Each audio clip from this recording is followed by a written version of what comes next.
everyone. Thank you for joining me today, or us today, I should say, for, for our third session of Fundraising is for Everyone. Just a few things before we begin, housekeeping, all that jazz, and I'll hand it over to Jill today. As we begin today's event, we'd like to acknowledge and honor the original inhabitants of our various regions. California is home to over 150 tribes, and acknowledgement is just one step towards working with Native communities to build meaningful relationships. Museums and many institutions were founded upon purposeful exclusions and erasures of Indigenous peoples, and a land acknowledgement is one step towards working with Native communities to build those meaningful relationships. We are committed to moving beyond land acknowledgements and into action. We encourage you to learn more about the tribes in your area and find ways to celebrate and support them. I am in San Diego, which is the traditional territory of the Kumeyaay people. I will pop a link in the chat for you all. Just remember, it is a helpful but not definitive resource to help you learn more about the tribes in your area. With that, we'll move into some housekeeping. Just a few reminders. This workshop is being recorded and it will be posted to our YouTube channel. You will all receive a link via email once it is uploaded. Our workshops are a space for learning and collaboration. We ask that you respect yourself and others in the room as you proceed through today's session.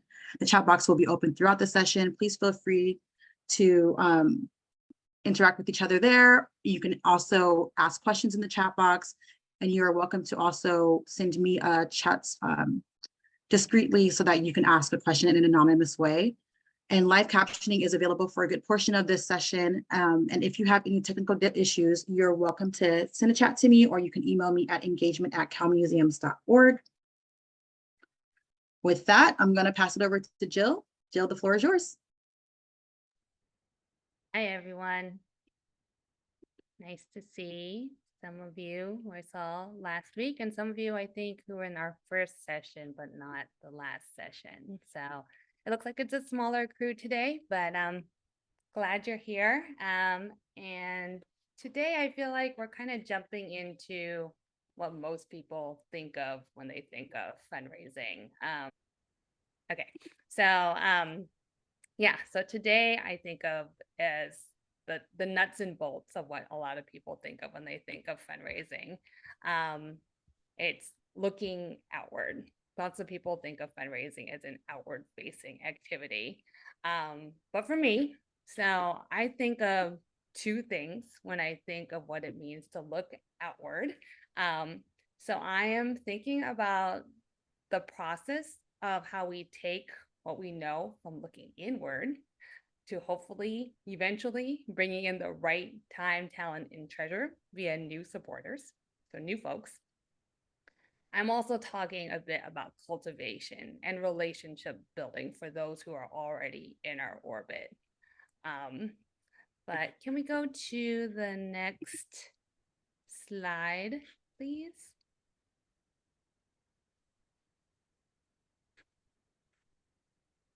Actually, can you go to the next one too? So before we get into a lot of the tactical type stuff, I want you to think of yourself right now as a potential supporter. There's a good chance you already support some organizations, but let's think of yourself as a potential supporter and ask yourself, what makes you open an email? What makes you attend an event? What eventually makes you make the donation? We are as good as anyone as a frame of reference around what donors and potential supporters might like.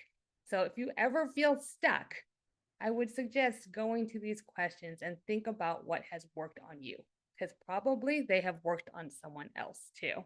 Constantly putting ourselves in the shoes of people on the outside is a good practice for any fundraiser anyway. So just keep that in mind. All right. Next slide, please.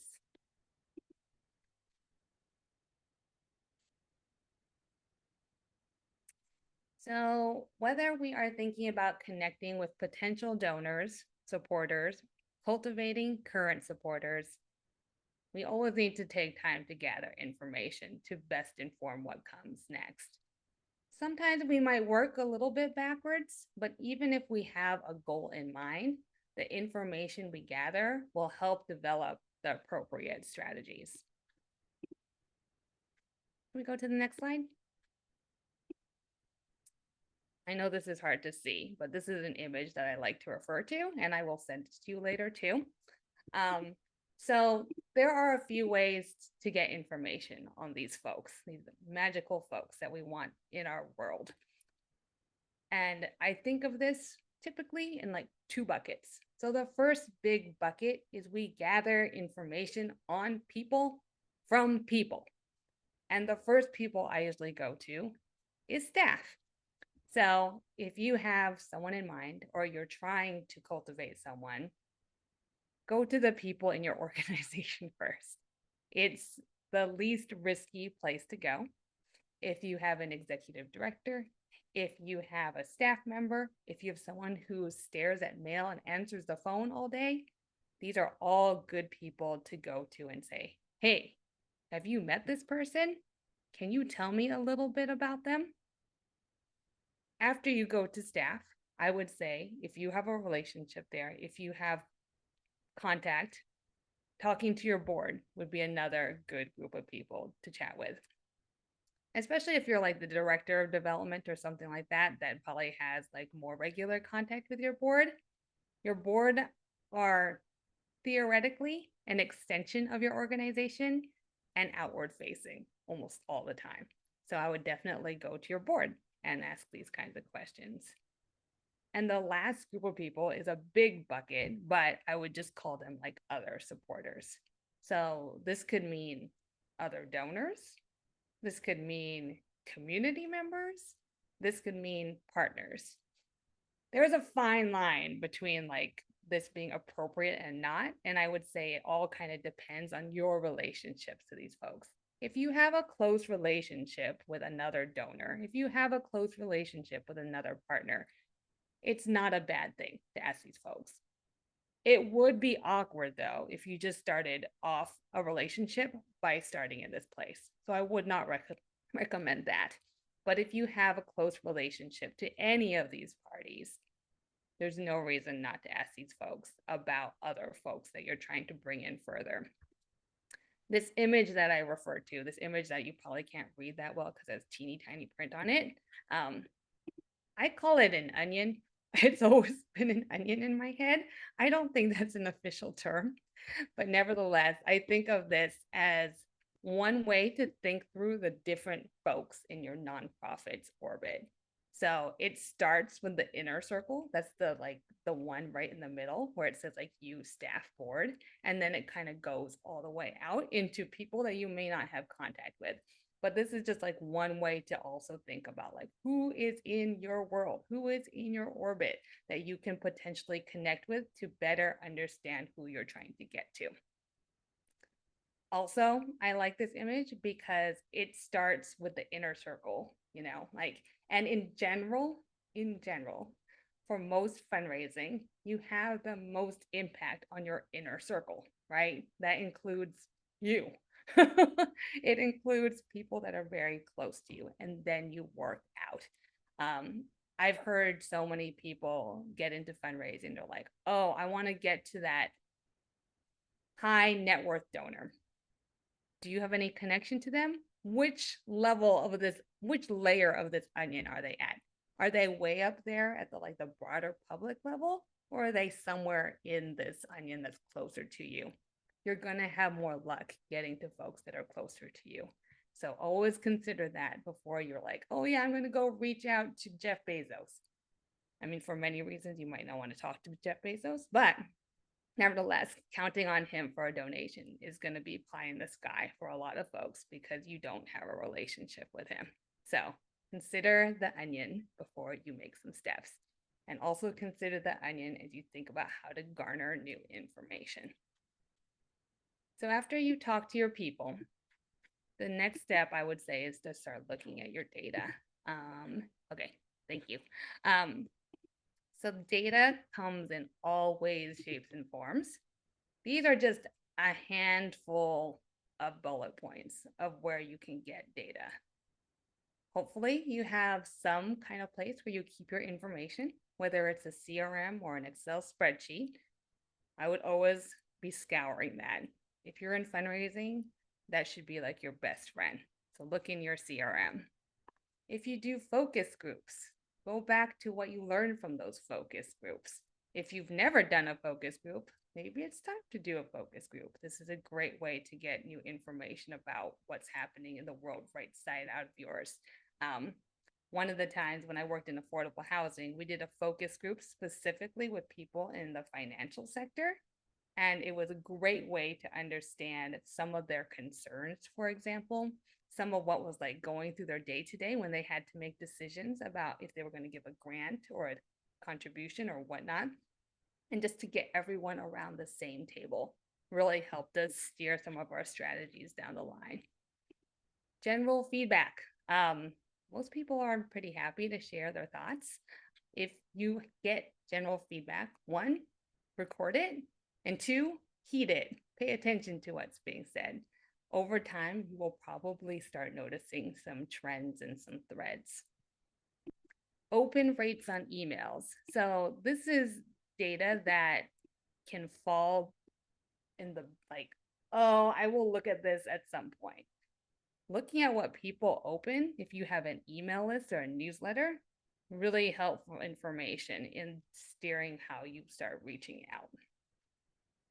Public information, I mean, that can be all kinds of things. That can be ranging from the Google searches you do to something like an annual report that an organization is putting out there. And you're like, oh, look, that funder also funds us.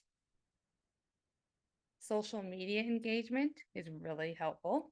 If you notice that some people are always on your social media, always liking your posts, always engaging, resharing, that's great information to know. And lastly, I'm putting surveys here. Surveys are something that not everyone does, but I like to do them once a year. If you are able to do an annual survey, you will garner so much good information about your folks.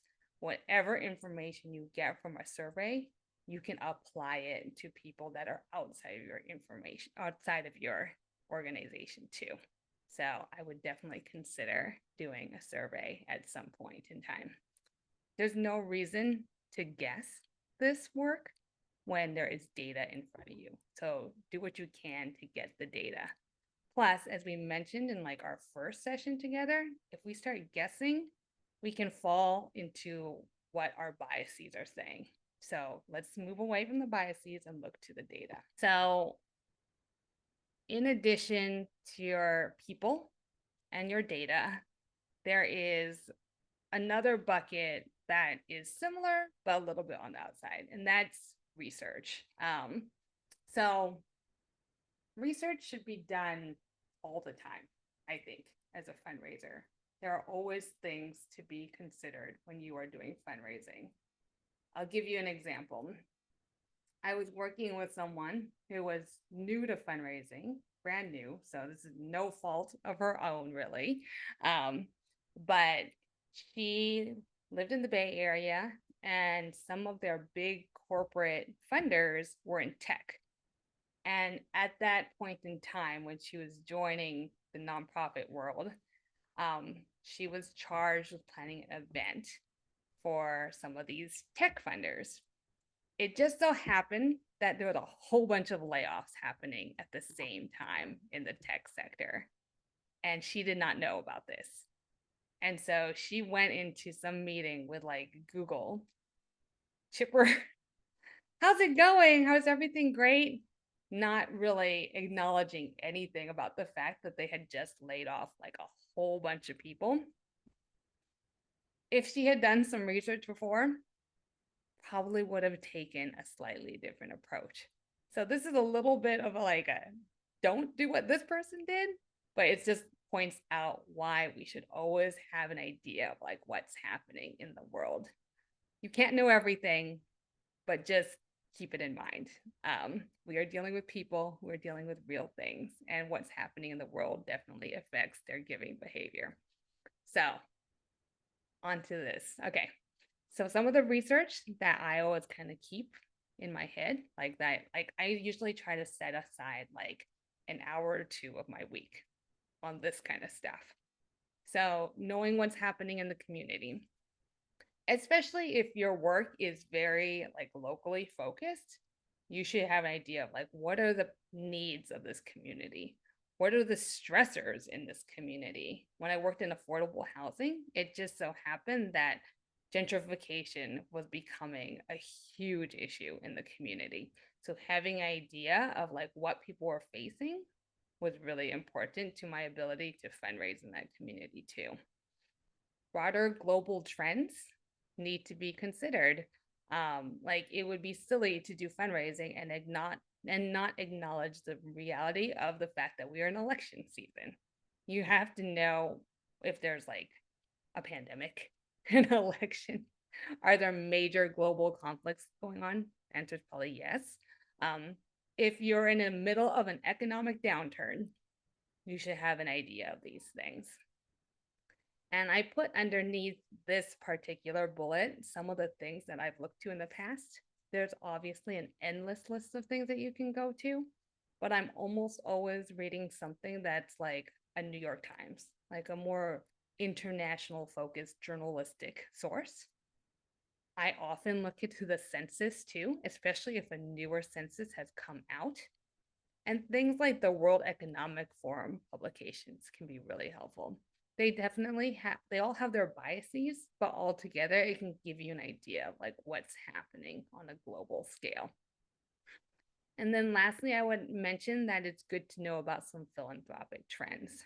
Things shift in our world too. If suddenly all of philanthropy cares about AI, you should probably be a little bit well versed on what's happening with AI.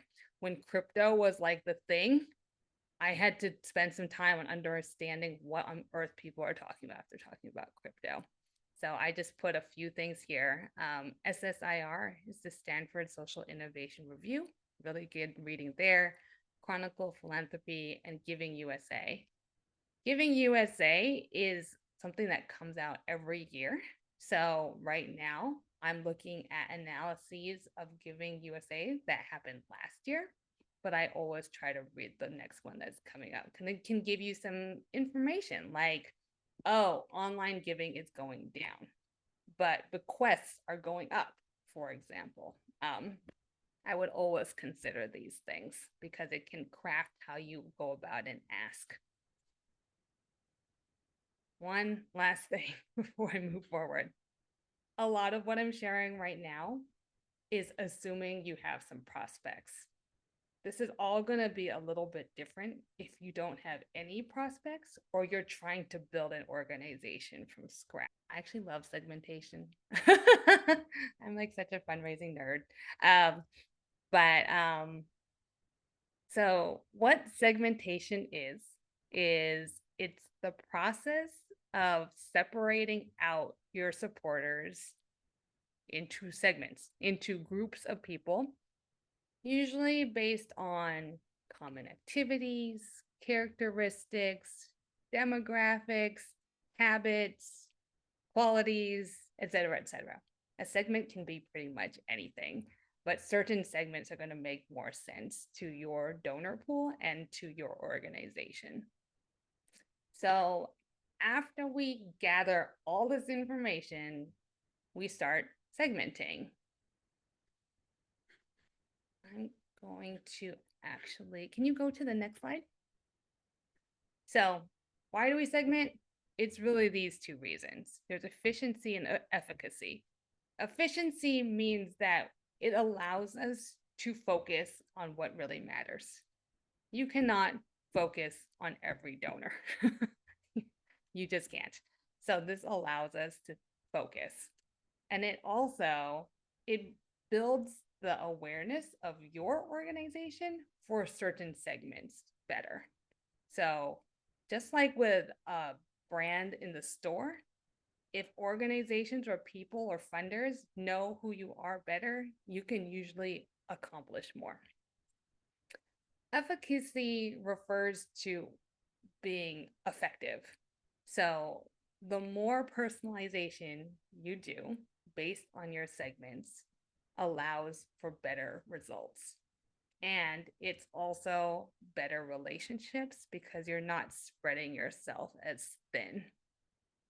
It would be great if we had all the time in the world to get to know every single supporter in our CRM, but that is usually not the case. So segmentation really helps us go through this work in a way that doesn't burn ourselves out, really.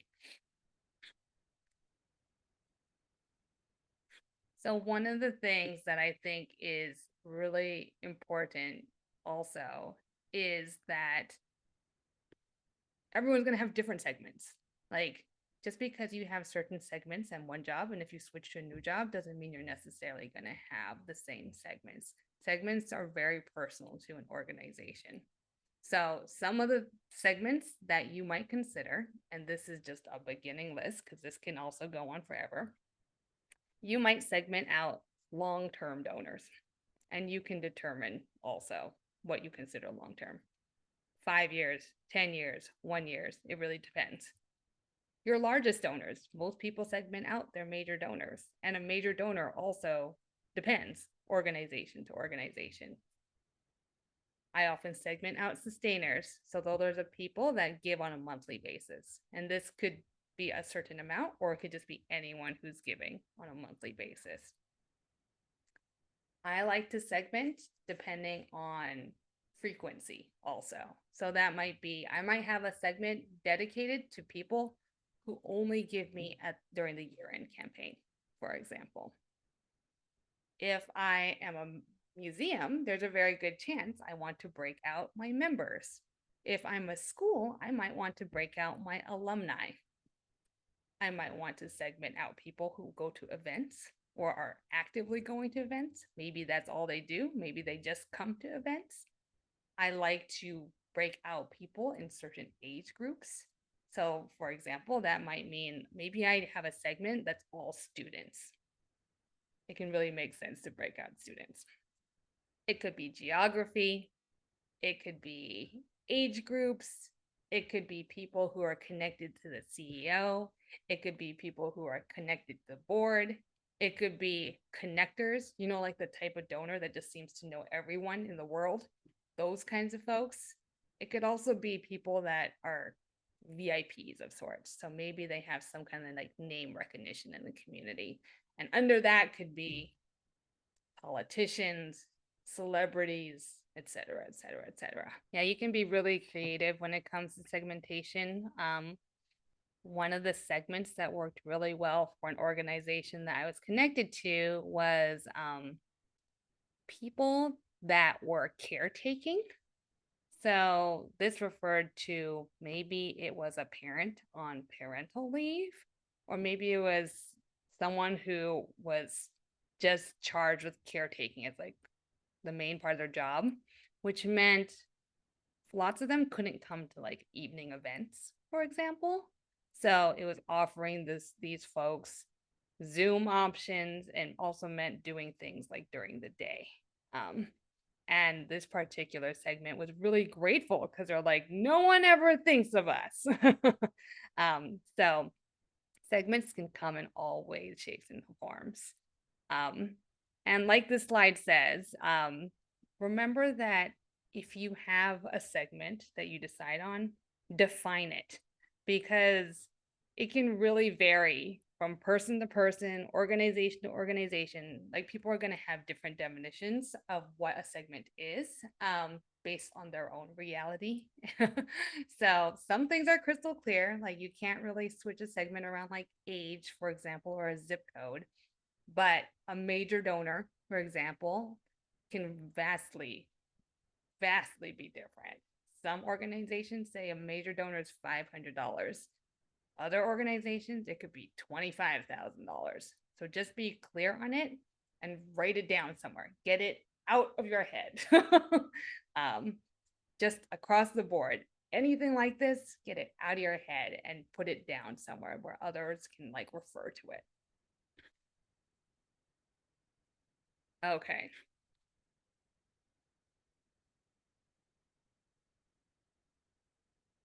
So you've gathered information, you've researched, you've segmented.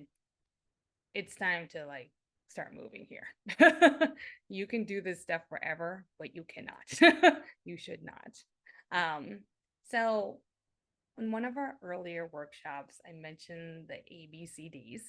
So ABCDs referred to assets, meaning strengths and competencies, bandwidth, capacity, and data. If you are aware of your own ABCDs, you might want to consider certain types of systems and templates to help this work along. This can all be very hands-on and time-consuming, but I do like to think about this as ahead of time as possible with tweaking as we go. So it might mean that you have some sort of system for recording information. It might mean you have a rubric to help you determine some priorities or building out certain systems. It might mean building out some boilerplate language that you use for certain segments. Either way, having some sort of system and infrastructure in place can really help this move along. There will definitely be trial and error in this. You will find like, oh man, I really wish I'd had that boilerplate language. You'll see as you go. And there's other things that you're gonna be like, I didn't actually need that after all. But take note of these things and like pivot and edit and switch things around as it makes sense to you over time. So speaking of systematizing, this is a mnemonic device that I like to use to guide myself here. I call it solid. I guess the T is silent, whatever. I just needed something to go with in my head. And this is how I think through my next steps. So first, strategizing and prioritizing. First step of strategizing might seem kind of obvious, but prioritization actually might not be. And I put both these things together because as I start going about this process of going outwards outside of myself, I need to hone my list and thinking about how I prioritize, who I'm going to prioritize, how I get there, and then strategizing on this group of people takes the most time, most of the time. When it comes to prioritization, I typically like to think with other people if I can. So that might mean working with my executive director. It might mean working with my staff. It might mean working with board members. But prioritization forces us to be really thoughtful about how we think about value.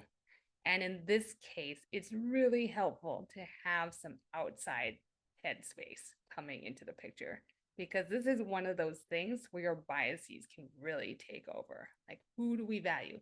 Is it the high net worth donor or is it the person who's been giving to us since the day we began, even if they give $10 a month?